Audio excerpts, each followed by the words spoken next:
Hello students, welcome to our classes. मैं आपकी खुशी दुबे।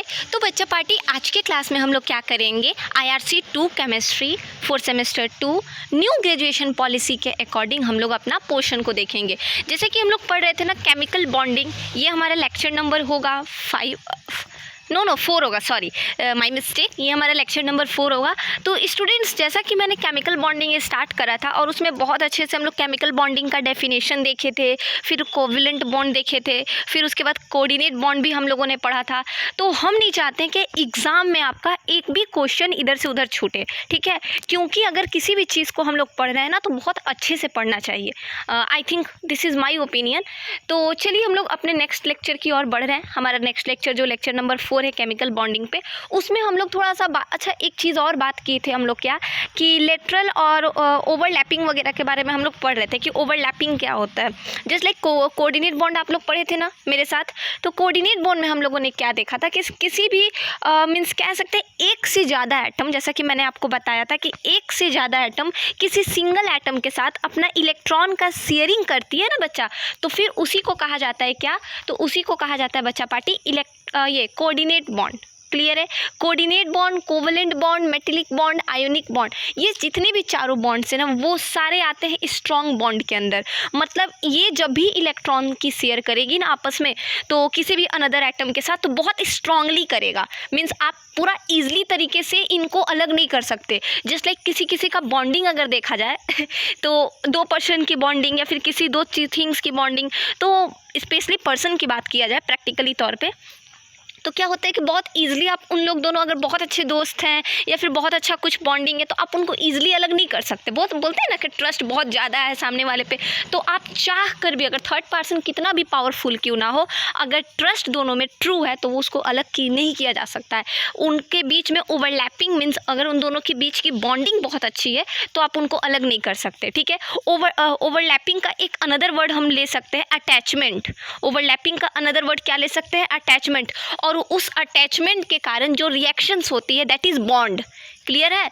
हमको उम्मीद है आपको ये चीज़ नहीं समझ में आ रहा, बट आपको बहुत अच्छे से बता दी है, ठीक है, कि बॉन्ड और ओवरलैपिंग में क्या डिफरेंस है। Overlapping means that mean attraction नहीं कह सकते, अटैचमेंट कहेंगे हम लोग, ठीक है।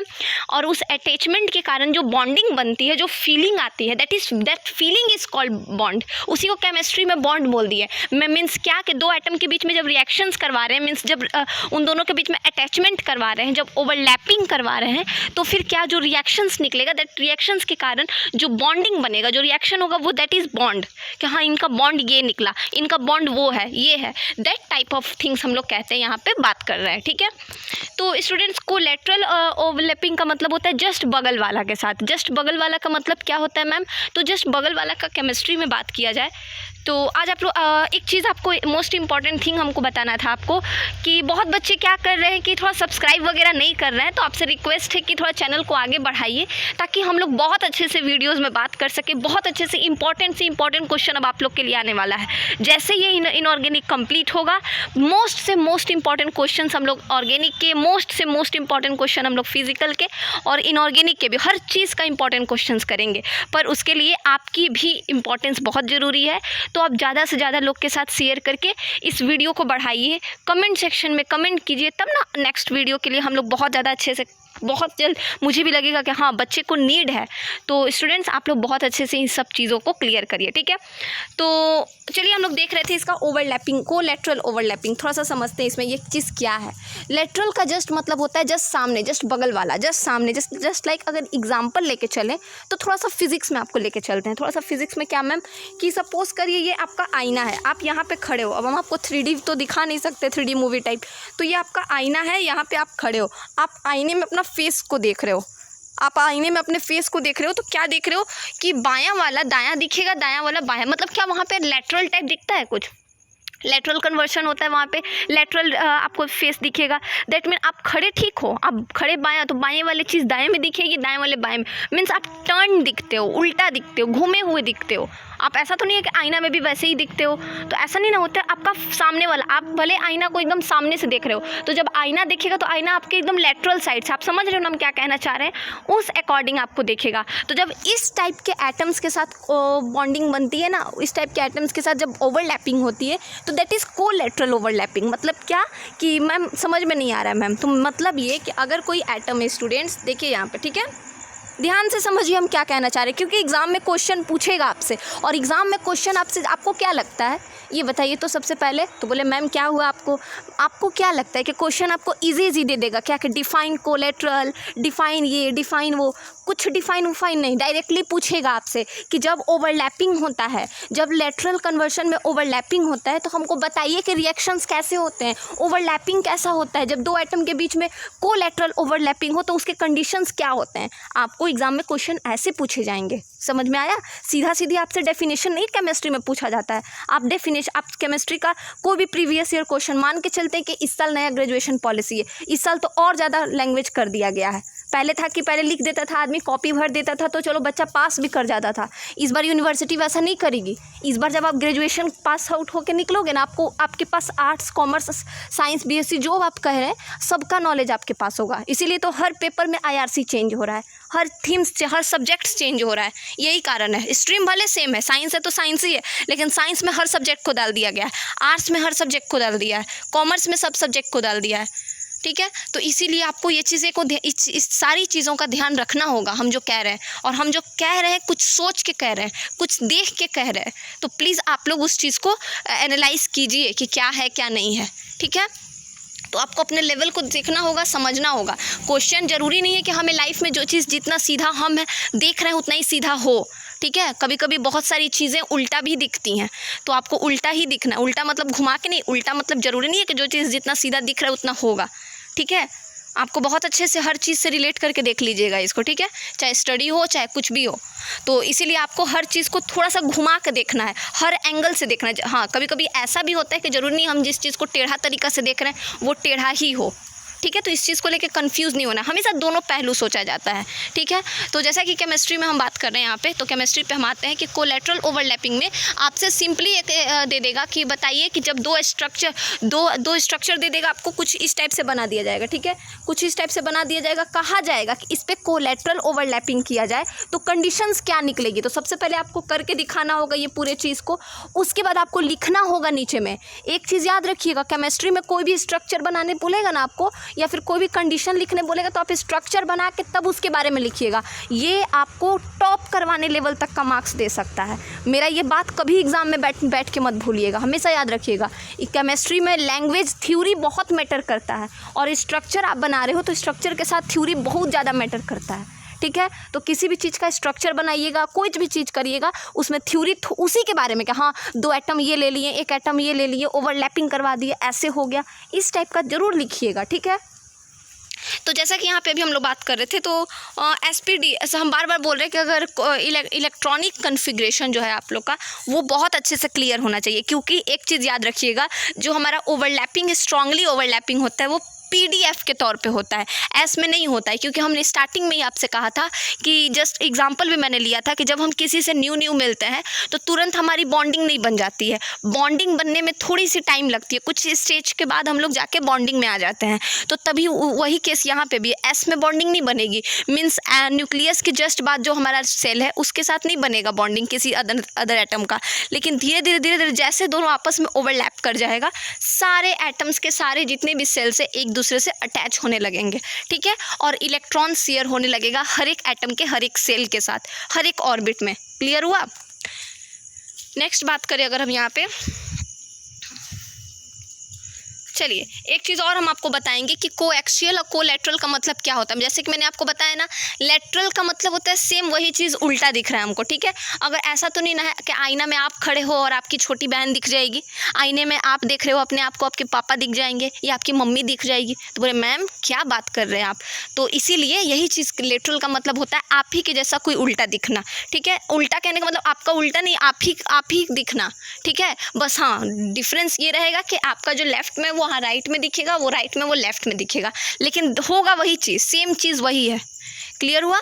तो चलिए यहाँ तक क्लियर हो। कोएक्सियल का मतलब क्या होता है? कोएक्सियल का मतलब होता है किसी एक एटम का किसी दूसरे एटम के दूसरे सेल के साथ बॉन्डिंग करवाना। दैट इज जैसे कि एस कर रहा है तो एस पी के साथ बहुत कॉन्फिडेंटली करेगा, पी डी के साथ करेगा, डी एफ के साथ नहीं कर सकता अभी, क्योंकि उसके बीच में हाई मतलब वो जो कि पीरियोडिक टेबल में है दोनों का जो करवाया गया एफ मॉलिक्यूल्स के बीच में, एफ स्पेशली डी मॉलिक्यूल्स के बीच में जो रिएक्शंस होते हैं वो बहुत ज़्यादा हाईली पाए जाते हैं, जो कि ग्रुप डी के एलिमेंट्स में ज़्यादातर वो मौजूद रहते हैं, इसलिए उनको ज़्यादा बात नहीं किया जाता। हम लोग पढ़ते हैं एस पी के बारे में, ठीक है, डी तक कुछ हद तक, एफ के बारे में अभी ज़्यादातर बात नहीं किया जाता है। क्लियर है? तो एक चीज़ हमेशा याद रखिएगा, ओवरलैपिंग का केस आप लोग बहुत अच्छे से एक बार देख लीजिएगा, ठीक है। ओवरलैपिंग में बस सिंपल सा एक ही क्वेश्चन ही पूछता है, कि सिंपल सा क्वेश्चन पूछता है कि जब दो एटम्स के बीच में ओवरलैप किया जाए तो बताना है आपको, कुछ रिएक्शन वो फिगर दे देगा या फिर आपको कह देगा कि कोलैटरल ओवरलैपिंग के केस में क्या कंडीशंस होती है। तो आपको कोलैटरल ओवरलैपिंग का जो डायग्राम है बना देना है और सिंपली लिख देना है कि कोलैटरल में क्या होती है एस, और कोलैटरल में एस के साथ होती है, पी के साथ होती है। दोनों का जो सेल होता है, ऑर्बिट होता है, वो सेम ऑर्बिट के साथ रिएक्शंस करते हैं, ठीक है, ओवरलैपिंग करते हैं, रिएक्शन ही ओवरलैपिंग कहेंगे। क्लियर है? चलिए आगे बढ़ते हैं हम लोग। यहाँ पे देखिए कुछ मैंने कंडीशंस लिखी भी हैं कि कोएक्सियल को सिग्मा से डिनोट किया जाता है और कोलैटरल ओवरलैपिंग को पाई से डिनोट किया जाता है। ये चीज़ को याद रिमेंबर रखिएगा, ठीक है। बॉन्ड स्ट्रेंथ की बात करें बच्चा पार्टी, तो बॉन्ड स्ट्रेंथ क्या होता है? Applicable when orbital are given. देखिए जब BC gamma extent of overlapping, जब हमारा पीपी के साथ, एसपी के साथ, एसएस के साथ कुछ हर तरह का, मतलब क्या कि हर तरह के एलिमेंट्स का, हर तरह के सेल के साथ, हर तरह के एलिमेंट का, हर तरह के ऑर्बिट के साथ अगर हम बॉन्डिंग करवाते हैं ना बच्चा, तो फिर जो उनके बीच में जो स्ट्रेंथ निकलती है, जो कैपेसिटी निकलती है, जो मैम समझ में नहीं आ रहा है, तो देखिए जब हम लोग दो एटम्स के बीच में जस्ट लाइक समझाते हैं अभी आपको, ठीक है। जैसे कि ये है मेरा, ये करवा रहे हैं, ठीक है, करवा रहे हैं। अब ये ओवरलैपिंग कर रहा है, ठीक है, ओवरलैपिंग ऐसी ओवरलैपिंग ऐसे ही किया जाता है, ठीक है। अगर हम और ले सकते हो आप दो के बीच में करवा सकते हो। हम आपको एग्जांपल के तौर पे बताएं, ये जो आप ओवरलैपिंग देख रहे हो ना, ये वाला पेन चेंज करके अगर हम आपको दिखाएं तो ये वाला ओवरलैपिंग देख रहे हो, ये वाला देख रहे हो, ये वाला देख रहे हो, ये वाला देख रहे हो ना आप, ये वाला देख रहे हो, ये मतलब जितना भी ओवरलैपिंग आप देख रहे हो ना, ये जब ओवरलैपिंग कर रहा है, भले आपको दिख रहा है ये 8 टाइप का दिख रहा है ना, बट ये एटम्स में जब होती है ना, तो जब एटम्स में होती है तो वो दोनों एटम्स के बीच के कंबाइन करके दिया जाता है, दोनों एटम्स को मैच कर दिया जाता है। तो कुछ इस तरीके से ओवरलैपिंग का शेप, जस्ट लाइक अगर हम एक और एग्जाम्पल लें तो मान लीजिए ये एक एटम है, तो जब आप देखोगे ना ऐसे इस तौर पर हटाते इसको, कुछ ऐसा आप देखोगे ना, तो आप एक चीज़ नोटिस करना, ये ऐसे है ना, अब यही एटम दोनों तरफ से तो होगा ना, 3D शेप में देखिए तो कुछ इस तरीके से होता है, ये कुछ इस तरीके से, समझें आप, तो दोनों तरफ से दिखता है। हम क्या बोलना चाह रहे हैं आप ध्यान से समझिए। जस्ट लाइक आप किसी डब्बा को खोलिएगा तो वो ओपन पूरा होगा ना, कुछ इस तरीके से ओपन होगा, तो पूरा बीच में हॉल ऐसे दिखेगा। तो उसी टाइप से जस्ट इसको भी इमेजिन कीजिए आप लोग, 3D शेप में है तो वो इमेजिन आप कर सकते हैं। क्लियर है? उसी टाइप में होता है यहाँ पे। ये सब चीज़ें आपको नहीं पढ़नी है, तो जो चीज़ आपको नहीं पढ़नी है वो हम आपको नहीं दिमाग में आप लोग का ख़राब करेंगे उसमें। चलिए एक चीज़ आपको पढ़नी है VSEP थ्योरी। VSEP थ्योरी में हम लोग क्या देखेंगे, जिसको हम लोग फुल फॉर्म इसका है, याद रहे इसका फुल फॉर्म क्या होता है, valence shell electron pair repulsion theory, VSEPR theory. यहाँ से एग्जाम में 2 लॉन्ग क्वेश्चन पूछे जाएंगे, ठीक है, जिसमें SPD हाइब्रिडाइजेशन ये सारी चीज़ें के बारे में इसमें पढ़ना है। क्लियर है? तो VSP थ्योरी क्या कहती है, देखिए मतलब valence shell electron pair repulsion theory क्या कहती है, इसको समझिए, ठीक है। VSEPR, पी के बाद आर भी होगा, आर मेरा छूट गया है, आप उसको नोट डाउन कर लेंगे, ठीक है। VSEPR थ्योरी क्या कहती है उसको ध्यान से समझिए। ये जो थ्योरी है, सबसे पहले एक चीज़ याद रखिएगा, केमिस्ट्री में चाहे फिजिक्स में जो भी है, एक चीज़ आपको रिमेंबर करना है कि आपको ये चीज़ नहीं भूलना है कि you are the student of science and you are writing a chemistry notes on your basis, या फिर यह कह सकते हैं कि अपने बेसिक टॉपिक्स पे आप अपने लिख रहे हो, ठीक है। तो you have to remember that things, that who discovered that thing, who written that thing, who will what the result will be given. ये सारी चीज़ें आपको हमेशा लिखनी होगी और ये चीज़ आपको बतानी होगी, भले एग्ज़ाम में आपसे बोले ना बोले, लेकिन अगर एग्ज़ाम में आपसे किसी भी चीज़ के बारे में पूछता है तो आपको सबसे पहले ये चीज़ ज़रूर लिखनी होगी। अगर कोई बड़े थ्योरी या फिर किसी भी थ्योरी या फिर मॉडल या फिर ये सब चीज़ें के बारे में अगर आपसे पूछा जाए तो student you don't have have to forget that you have to write who discovered that thing. आपको सबसे पहले डिस्कवर्ड जो किए हैं उनके बारे में लिखना होगा, डेट लिखना होगा। क्लियर है? इससे क्या होता है कि जो आपके कॉपी को चेक करेंगे उनको आपका कॉपी देख के लगेगा कि ही नोज़ एवरीथिंग। बेसिकली देखा जाए बहुत अच्छे से ये जानते हैं। ठीक है, तो आपको ये सारी चीज़ें को समझना होगा। स्कोर क्यों नहीं आता है बच्चे का? इसी कारण से नहीं आता है क्योंकि उन्हें लगता है कि कि थोड़ा थोड़ा लिख देते हैं, कॉपी भर देना है, लेकिन नहीं, टू द पॉइंट लिखिए ना। बहुत ज़्यादा लिखने का क्या ज़रूरत है? राम कथा लिख दिए, पता नहीं चला, पूरा महाभारत भर दिए हैं कॉपी में, समझ ही में नहीं आ रहा है कहाँ से इसका कहानी शुरू हो रहा है, कहाँ ख़त्म हो रहा है। अब रामायण पढ़ते पढ़ते सीधा महाभारत में घुस जाइएगा तो मार्क्स मिलेगा? नहीं मिलेगा। तो आपको रामायण का ही 4 लाइन लिख दीजिए ना कि राम भगवान ये थे। मार्क्स देखिए आपको कैसे टीचर भी जो पढ़ेंगे कॉपी उनको समझ में आएगा कि बच्चा चलो रामायण लिखा है, चलो महाभारत ही लिख दिया है अर्जुन के बारे में। तो थोड़ा सा अपना लेवल को समझिए। ठीक है, बहुत ज़्यादा कॉपी भरने के चक्कर में मत रहिए। ठीक है, तो इसी के बीच में देखिए ये थ्योरी क्या कहता है। सबसे पहले ये थ्योरी दिया कौन था? तो सेडविक पोवेल इन 1940 में ये थ्योरी आया था और बाद में रिफाइन किए थे एन हाइलोम ने, एन गिलेस्किल ने 1957 में। मैंने कहा ना कि एक ही चीज़ को साइंटिस्ट क्या कहते हैं, बार बार रिसाइकल नहीं कहेंगे, इसको रिकवरी कहेंगे। रिकवर कर करके उसको ठीक करते हैं आगे वाले जनरेशन्स को और अच्छे से एक्सप्लेन करने के लिए। हो सके कि हम ही लोग में से फिर से कोई एक बड़ा साइंटिस्ट बन जाए, फिर से आप ही लोग पढ़ रहे हो, आप लोग कोई बड़ा साइंटिस्ट बन के इस चीज़ को और अच्छे से डिस्कवर कर दो। तो हमेशा हर जो भी प्रैक्टिकली तौर पे बहुत अच्छे से किसी चीज़ को एक्सप्लेन करता है उसका नाम भी दिया जाता है, उसका नाम ही दिया जाता है, और जिसने दिया उसका नाम तो है ही। ठीक है, आपको लगता होगा कि मैम हर एक छोटा से छोटा बात को बताती हैं, तो देखिए मेरा वीडियो आपको थोड़ा सा टाइम टेकन लगेगा, बट स्टूडेंट एक चीज़ याद रखिएगा कि कभी कभी बहुत अच्छा करने के लिए कुछ चीज़ें को एक्सप्लेन करके दिखाना पड़ता है, बताना पड़ता है, ताकि बच्चा को ये ना लगे कि हाँ गए वीडियो देखे पढ़ लिए पढ़ के चले आए। जी नहीं, हर एक चीज़ उसके माइंड में। आप लोग पता है मेरा वीडियो को थोड़ा स्पीड करके भी देखिएगा ना, लेकिन अगर आप मेरा बात ध्यान से सुन रहे हैं ना, तो आप जब पढ़ने बैठिएगा ना तो आपको ज़रूर मेरा बात दिमाग में घुसेगा। आप नहीं भी घुसाना चाहते हो ना तब भी घुसेगा, और मन में एक शक आएगा, क्या कह रही, नहीं मैम बोली थी तो कुछ सोच के ही बोली होंगी ना, कुछ एक्सपीरियंस करके ही बोली होगी ना, क्योंकि वो भी तो ग्रेजुएटेड है, वो भी मैथ ऑनर्स से पढ़ी है, तो उसको तो पता होगा। तो ज़रूर आप उस चीज़ को रिकवर करोगे। इसीलिए बोलते हैं कि आप लोग हर एक चीज़ को, हर एक वीडियो को बहुत अच्छे से सुनिए, देखिए। ठीक है, तो देखिए इसका पोस्टुलेट्स पे बात करें ना, सबसे पहले तो हम ये कहेंगे कि ये थ्योरी आया किस पे है। तो सबसे पहले ये थ्योरी आया है मॉलिक्यूल्स के शेप और ज्योमेट्री के ऊपर, और इलेक्ट्रॉनिक रिपल्सन किस तरीके से ये वैलेंस सेल के साथ हो रहा है। मतलब क्या कि किसी एटम के लास्ट ऑर्बिट से इलेक्ट्रॉन्स को कैसे शेयर कर रहे हैं, और शेयर, क्योंकि इससे पहले भी हम लोग जितना पढ़े थे ना तो उसमें ये पढ़े थे कि इलेक्ट्रॉन एक दूसरे से शेयर कर रहा है, बॉन्डिंग बन रहा है, ये हो रहा है, वो हो रहा है, लेकिन हम लोगों ने कैसे शेयर हो रहा है वो नहीं पढ़ा। ठीक है, उसका शेयर करते वक्त एटम्स के जो इलेक्ट्रॉन है उसका शेप कैसा बनता है वो भी हम लोगों ने नहीं पढ़ा। तो VSEPR थ्योरी में हम लोग उसी चीज़ को यहाँ पे देखेंगे कि जब इलेक्ट्रॉन शेयर होता है तो किस अकॉर्डिंग और कैसे होता है। ठीक है, उसका शेप कैसा बनता है। तो सबसे पहले इसके कुछ पोस्टुलेट्स देखेंगे, मीन्स इसके ऊपर थ्योरी क्या है उसके बारे में देखेंगे। क्लियर है? तो geometry and shape of a molecule is decided by number of electron pair. सबसे पहले तो नंबर ऑफ इलेक्ट्रॉन पेयर के थ्रू ही डिसाइड होता है। मतलब क्या कि इलेक्ट्रॉन का पेयर कितना बन रहा है। जस्ट लाइक अगर एग्जाम्पल लेना बच्चा, तो बच्चा पार्टी तो कुछ ऐसे लेंगे, मान के चलिए पेयर हो रहा है तो एक इलेक्ट्रॉन का एक के साथ, दूसरा इलेक्ट्रॉन का दूसरे के साथ, तीसरा का तीसरे के साथ। तो सबसे पहले नंबर ऑफ इलेक्ट्रॉन कितना पेयर हो रहा है। अगर मान लीजिए कि हम आपको एक देंगे, जैसे ना ऐसे समझ के चलते हैं, इसको समझ के क्या चलता है आपको दिखाते हैं एक एग्जांपल। सबसे पहले हम बता दें कि LP का मतलब होता है लोन पेयर। लोन पेयर वो पेयर होता है जो बेचारा अकेला रह जाता है। जस्ट लाइक अगर उसका किसी के साथ बॉन्डिंग नहीं हुआ, वो दिखाएंगे आगे एग्जांपल में। और बॉन्ड पेयर वो होता है कि जो बॉन्ड दो दूसरे एटम के साथ बॉन्डिंग बना लिया है। क्लियर है? तो चलिए अब हम लोग थोड़ा सा आपको दिखाते हैं। एक इंपॉर्टेंट करके आप देखिए, एक लाइन लिखे हम लोग, LP and BP tends to occupy such a position. Position को हम लोग क्या लिखे हैं? POS। Students you have to write the full spelling. Position POSITION position है। देखिए हम लोग कितना शॉर्ट में, आप लोग कभी सोचे होंगे कैसे पोजीशन का ऐसे लिखते हैं। एक चीज़ और आपको बताते हैं, आपको पता है कैरेक्टर कैसे लिखा जाता है? शॉर्ट में CH ऊपर में R हो गया कैरेक्टर। साइंटिस्ट ऐसे ही लिखते हैं कैरेक्टर, फुल नेम थोड़ी देते हैं। प्रोफेसर है ना, हम लोग के बड़े हम लोग के स्कूल कॉलेज के प्रोफेसर फुल स्पेलिंग नहीं देते थे। तो फिर एक बार सर भी ऐसे ही कॉपी में लिख दिए थे, तो हम सर से पूछे थे सर ये CHR क्या है, तो बोले थे कि दुबे जी ये कैरेक्टर है।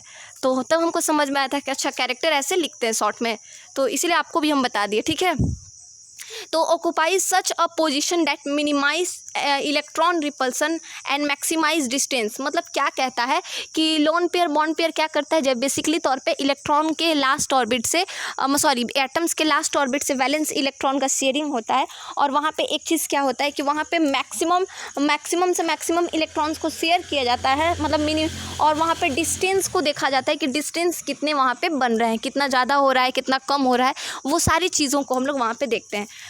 बॉन्ड ऑक्यूपाई मोर स्पेस, मतलब देखिए एक चीज़ याद रखिएगा, जो डबल बॉन्ड बनेगा ना, डबल बॉन्ड कहने का मतलब एक से ज़्यादा बॉन्डिंग, जब किसी एटम के पेयर के साथ अगर किसी एटम का दूसरे एटम के साथ डबल बॉन्ड करवाएंगे, मीन्स 2 बार बॉन्डिंग करवाएंगे ना, तो उस केस में ज़्यादा स्पेस लेगा। वो कम बॉन्ड करवाएंगे तो कम स्पेस लेगा। हाँ मैम, ऑब्वियस सा बात है कि अगर आप एक रोटी खाओगे तो पेट में थोड़ा रोटी जाएगा, 2 रोटी खाओगे तो पेट में ज़्यादा स्पेस लेगा, 3 रोटी खाओगे तो ज़्यादा स्पेस लेगा। तो उस अकॉर्डिंग जितना ज़्यादा बॉन्डिंग करवाओगे आप उतना ज़्यादा स्पेस लेगा। क्लियर है? अब यहाँ पे स्टेरिक नंबर मतलब क्या होता है, तो स्टेरिक नंबर एक फॉर्मेशन है आपका, जो आपका यूज़ होगा आगे के फॉर्मूला में कि number of bond pair plus number of lone pair. अगर इन दोनों को कैलकुलेट कर देते तो पता चल जाता है कि कितना ज़्यादा यहाँ पे बॉन्डिंग का काम चल रहा है। जस्ट लाइक अगर आपको हम 500 रुपया दे दिए, आप 500 रुपया हमको नहीं पता है कि आपके पास कितना पैसा है, और आप दुकान हमको नहीं पता है, जस्ट लाइक हमको आपने मुझे कुछ पैसा दिया, नहीं पता है हमको कितना पैसा दिए आप, ठीक है। हम गए दुकान, आपको जानना है कि मेरे पास कितना पैसा है, तो उसके लिए क्या करेंगे, मान लीजिए हम गए दुकान, ठीक है, ऐसे समझिए हम दुकान गए, 200 का कोई सामान लाएं, 200 रुपये का 200 रुपीज़ का मान के चलिए हम अपने लिए बिस्किट लेके आए, हैप्पी, जो कि मेरा फेवरेट बिस्किट है, 200 का हैप्पी बिस्किट लेके हम चले आए। और अब जब हम आपके पास आए तो हम आपको दे रहे हैं कि लीजिए मेरे पास 300 ही बचा हुआ है, 300, आई हैव ओनली 300 रुपीज़, ठीक है, बिकॉज आई स्पेंड 200 रुपीज़, मैंने 200 रुपीज़ स्पेंड कर दिया, मेरे पास 300 ही है। तो अब आपके दिमाग में आंसर समझ में आ जाएगा कि हाँ, इसका मतलब मैम के पास 500 ही था, उन्होंने 200 खर्च कर दिया, 300 मुझे ला के दे रही हैं। तो ठीक वैसे ही यहाँ पे टोटल कितना बॉन्ड पेयर पे काम हो रहा है वो निकालने के लिए सबसे पहले कितना नंबर ऑफ लोन पेयर बचा है, कितना नंबर ऑफ बॉन्ड पेयर है, वो दोनों को कैलकुलेट कर दीजिए, पता चल जाएगा कि टोटल कितना बॉन्ड है किसी एटम का। समझ में आ गया ना? ठीक है। Geometry of a molecule is decided by steric number. कभी भी याद रखिएगा, किसी भी मॉलिक्यूल का ज्योमेट्री डिसाइड होता है उसका हम बताएं ना, अभी क्या बताएं आपको कि आपके पास कितना पैसा है, वो आपका शेप किस अकॉर्डिंग क्या है, आपके पास कितना खर्च आप कर सकते हैं, वो डिसाइड होगा तब जब आपका पता चलेगा कि आप कितना पैसा रखे हैं, कितना पैसा। जैसे कि मान के चलिए आपको कहीं बाहर घूमने जाना है, ठीक है, बाहर घूमने जाना है, आपके पास पैसा कितना है वो डिसाइड होगा, कितना पैसा खर्च हो जाएगा वहाँ जाने के बाद, वो तब ना आप लोग, जैसे हम लोग कहीं बड़ा प्लान करते हैं कहीं जाने का, तो हम लोग हर चीज़ सोच के ना करते हैं। ऐसा तो नहीं है कि सुबह उठ के चल दिए, नहीं, हम लोग कहीं बड़ा जगह जाना होता है तो हम लोग डिसाइड करके रखते हैं कि हाँ यहाँ जाएंगे तो इतना पैसा लगेगा, यहाँ जाएंगे तो इतना मेरे पास है, इतना बचाना होगा, इतना ये करना होगा, वहाँ पे इतना लगाना होगा। तो मैं सारा चीज़ कैलकुलेट करके हम लोग चलते हैं। तो यहाँ पे भी जब आप किसी चीज़ का ज्योमेट्री बनाइएगा ना, किसी भी मॉलिक्यूल का, यहाँ पे तो क्या होगा, आपको देखना होगा कि लोन पेयर उसका कितना है, बॉन्ड पेयर कितना है, फिर आप दोनों को कैलकुलेट करके पता कर पाइए, तब आप उसका स्ट्रक्चर तैयार कर पाइएगा, ठीक है, ज्योमेट्रिकली। क्लियर हुआ? और उसका बॉन्ड पेयर जितना देखिए उसका एलपी से मतलब दोनों को ऐड करिएगा तो उसका ज्योमेट्री पता चल जाएगा। और जब उसका बॉन्ड पेयर देखिए तो बॉन्ड पेयर कितना इलेक्ट्रॉन, पहले ही बोले ना हम लोग कि वीएसपीआर थ्योरी में हम लोग उसका ज्योमेट्री और शेप के बारे में जानेंगे। तो शेप अलग चीज़ हो गया, शेप बता देगा कि आप कितना इलेक्ट्रॉन शेयर कर रहे हैं, उसको शेप कहा जाएगा, ठीक है। और ज्योमेट्री मतलब उस एटम का कितना है, शेप का ज्योमेट्री कैसा है, कैसा उसका दिखता है, दैट इज जैसे स्ट्रक्चर कह सकते हैं आप, वो स्ट्रक्चर हो जाएगा, ठीक है। जस्ट लाइक कुछ टाइप देखिए, AV2LO, ये सब कुछ टाइप्स हैं जिसमें आप लोग ज्योमेट्री और शेप के बारे में डिस्कशन कीजिएगा यहाँ पे, ठीक है। तो यहाँ पे क्या किया, लोन पेयर आप देख रहे हो, ए का बी के साथ कर रहे हैं कुछ, आप लोग बोलिए मैम ये सब क्या है, ये बी मान लेते, कोई एटम है, ए कोई एटम है, बी कोई एटम है, ठीक है। जब हम ए का बी से कर रहे हैं, मान के चलिए ए के जगह पे कार्बन है, बी के जगह पे हाइड्रोजन है, सपोज करके चलिए, तो आप इसका ज्योमेट्री क्या देख रहे हो, ज्योमेट्री पे फोकस करना है बच्चा लोग, ठीक है। आप इसका ज्योमेट्री क्या देख रहे हो, तो मैम ज्योमेट्री हम लोग को यही चीज़ दिख रहा है कि ये एक स्ट्रेट लाइन बना रहा है, ये तीनों एटम मिलके क्या कर रहा है, एक स्ट्रेट लाइन बना रहा है, ठीक है। और स्ट्रेट लाइन हमको पता है मैम वो 180 डिग्री का होता है, क्लियर है। तो उस केस में क्या होगा कि एलपी कितना है 0, एसएन कितना है 2, एसएन मतलब आप जहाँ पे देख रहे हो कि टोटल नंबर ऑफ जो हमारा मॉलिक्यूल है वो कितना है 2, ए और बी 2 ही है, 2 लिख दिए। ज्योमेट्री कितना है, तो ज्योमेट्री लीनियर शेप है, मतलब स्ट्रेट है, अब लीनियर का बी ए कितना है, इसका एंगल बॉन्ड एंगल कितना बना रहा है, बॉन्ड एंगल, बी ए मतलब व्हाट, बॉन्ड एंगल, आप लोग ब्रैकेट में लिख सकते हैं B A equal to bond angle, ठीक है। बॉन्ड एंगल कितना बन रहा है 180 डिग्री। तो एग्जाम्पल जैसे कि BeCl2, ये जो आप एग्जाम्पल देख रहे हो नीचे में, ये जितने भी एग्जाम्पल है ना, ये सारा बॉन्ड एंगल बनाएंगे, मतलब इनका जो एंगल होगा वो कितना होगा, 180 डिग्री का होगा। क्लियर है। अगर हम AB3LO टाइप का बात करेंगे तो ये 120 डिग्री का बनाएगा, ठीक है। इसमें मान के चलते A हमारा कार्बन है, जितना तीनों B हमारा क्या है, हाइड्रोजन है। उस केस में जो जितना भी हमारा ऐसा भी कोई भी मॉलिक्यूल जिसका ज्योमेट्री 120 डिग्री का हो, वो एग्जांपल नीचे देखिए, BF3 हो गया, BCl3 हो गया, एल्युमिनियम क्लोराइड हो गया। तो एल्युमिनियम क्लोराइड अब देख रहे हो CO3 2- हो गया। तो ये जितने भी मॉलिक्यूल्स है ना, आपको एग्जाम में यही सब चीज़ बनाना होगा, ये सब चीज़ें, बस ये सब चीज़ें एग्ज़ाम में आपको दे दिया जाएगा, ठीक है। फिर AB2L1 हो जाएगा। तो ये सारे मतलब 100 आपसे पूछ देंगे कि बताइए ऐसा कौन सा मॉलिक्यूल्स है जिसके बीच में 120 डिग्री का बॉन्ड एंगल बनता है। तो you have to write the example, आपको एग्जाम्पल लिखना होगा, ठीक है। और एक ठो तो बना के भी दिखाना होगा। समझ में आ रहा ना एग्जाम में कैसे क्वेश्चन आएंगे कि आपको बॉन्ड एंगल बना के भी दिखाना होगा, 1-2 एग्जाम्पल का, जस्ट लाइक BF3 का ले लीजिएगा, BCl3 का ले लीजिएगा, तो ऐसे कुछ मॉलिक्यूल्स का लेके आप आराम से बना सकते हैं। क्लियर है। ये कुछ और टाइप है, इसमें 107 डिग्री का है, फिर से 109 डिग्री 28 मिनट का है। तो ये सारा चीज़ आप एक बार रिवीजन कीजिएगा, ठीक है। नोट्स के लिए सोचना नहीं है, डोंट वरी, चैप्टर एंड होते ही नोट्स आपको मिल जाएगा। तो ये सारी चीज़ें आप समझ रहे हैं ना। तो यहाँ पे ये सारी चीज़ों को आपको रिवीजन करना है हर एक चीज़ का, और हर एक चीज़ का बहुत प्रॉपर था। ये सब प्रैक्टिस की चीज़ें हैं, याद रहे, ये सब चीज़ प्रैक्टिस करना है आपको, और बहुत अच्छे से प्रैक्टिस करना है। और मोस्ट इंपॉर्टेंट थिंग, इनका बॉन्ड एंगल बहुत अच्छे से याद रखिएगा आप लोग, ठीक है। बॉन्ड एंगल याद रखिएगा तो हर एक चीज़, हम बोले ना कि आप एक बार बनाने बैठिएगा ना कॉपी में, हम पता है ये सब एक दो ठो बता के बाकी स्किप क्यों किए, क्योंकि जब आप 1-2 को समझ गए ना कि कैसे होता है, और कॉन्सेप्ट समझ गए ना, और इसलिए हम 1-2 कॉन्सेप्ट से ज़्यादा कभी कभी प्रैक्टिकल चीज़ भी बहुत ज़रूरी होती है पढ़ना। तो इसलिए हम आपको प्रैक्टिकल चीज़ें भी करके दिखा दिए, 2-3 समझा के। तो इससे क्या होगा, जब आप बनाने बैठिएगा ना, टाइप आपको याद रखना होगा। जब आप बनाने बैठिएगा तो आपको बहुत ईजिली हर चीज़ बनेगा, और आपको समझ में आएगा कि हाँ मैम आप ठीक बोले थे। सबका बॉन्ड एंगल याद रखिएगा, स्ट्रक्चर। हम एक नया टॉपिक पे बात करेंगे, हाइब्रिडाइजेशन, क्या बोलते हैं इसको, हाइब्रिडाइजेशन पे बात करेंगे हम लोग, ठीक है। और इस पे हम लोग बात करेंगे अपने नेक्स्ट लेक्चर में, ठीक है। तो क्योंकि लेक्चर ज़्यादा लंबा नहीं करते हैं, तो अपने नेक्स्ट लेक्चर नंबर 5 में हम लोग बात करेंगे हाइब्रिडाइजेशन के बारे में। हाइब्रिडाइजेशन के बारे में बात करेंगे, ठीक है। वो क्या हुआ कि अभी तक थोड़ा सा, चलिए खाना वगैरह खाए नहीं, इस वजह से गला सूख रहा है, पर कोई दिक्कत नहीं है। ये लेक्चर हो सके आपको थोड़ा लेट मिलेगी, ठीक है, क्योंकि यहाँ लाइट इशू हो गई है, इस वजह से आपको थोड़ा सा लेट लेक्चर आज मिलेगा। सो उम्मीद करते हैं आप बहुत अच्छे से समझ रहे हैं मेरा बात, और प्लीज़ प्रॉब्लम थोड़ा समझिएगा, आप लोग कोऑपरेट कीजिएगा हमको, ठीक है। लेकिन हाँ, ऐसा बिल्कुल भी नहीं होगा कि आपको लेक्चर कभी ना मिले, बिल्कुल लेक्चर मिलेगा। सो स्टूडेंट बस अपना सपोर्ट और अपना थोड़ा सा कोऑपरेट कीजिएगा कि हाँ मैम लेक्चर अगर लेट दे रही हैं तो उनका रीज़न भी हो सकता है। ऐसा नहीं है कि हम मतलब नहीं उस पर काम कर रहे, काम चल रहा है, ठीक है। बट वीडियो तो बन जा रहा है, बट क्या है कि उसको शेयर करने के लिए लाइट से वाईफाई, ये सारा चीज़ें प्रॉपर वे में होनी चाहिए ना। तो उम्मीद करते हैं आप लोग बहुत अच्छे से समझेंगे, as a student, as a teacher, as a supporter, as a friend, हर चीज़ के रूप में हम कहें तो आप समझेंगे। तो चलिए ठीक है, फिर मिलते हैं अपने नेक्स्ट वीडियो में। अपने फ्रेंड्स के साथ शेयर करके इस वीडियो को आगे तक बढ़ाइए, सपोर्ट कीजिए, और चलिए ठीक है फिर स्टूडेंट्स, प्लीज़ सब्सक्राइब ज़रूर करिएगा। चलिए तो मिलते हैं अपने नेक्स्ट वीडियो में, तब तक के लिए जय हिंद।